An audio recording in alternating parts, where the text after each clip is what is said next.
ফিলিস্তিনের গাজায় যুদ্ধবিরতির আহ্বান জানাতে জাতিসংঘ নিরাপত্তা পরিষদে ওঠা প্রস্তাবে আবারও ভেটো দিয়েছে যুক্তরাষ্ট্র।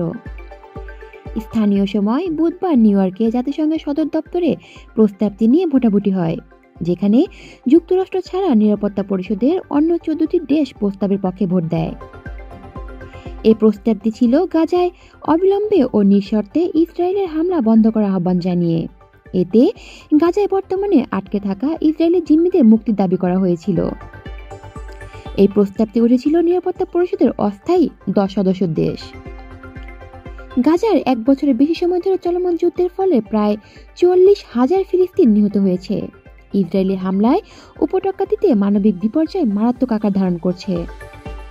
ভোটাভুটির সময় জাতিসংঘের যুক্তরাষ্ট্রের উপদূত রবার্ট উড বলেন, আলাপ আলোচনার মাধ্যমে বিষয়টি স্পষ্ট করছি যে কোনো প্রস্তাব যদি জিম্মিদের মুক্তি দিতে ব্যর্থ হয়, তবে আমরা তেমন কোনো প্রস্তাবকে শর্তহীনভাবে সমর্থন করতে পারি না।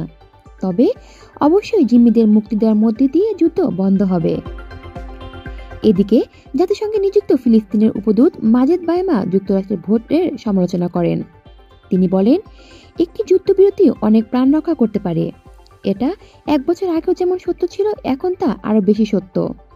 তিনি আরো বলেন, যদিও একটি যুদ্ধবিরতি সবকিছু সুরাহা করতে পারবে না, তবে এটি যে কোনো সুরাহার প্রথম পদক্ষেপ।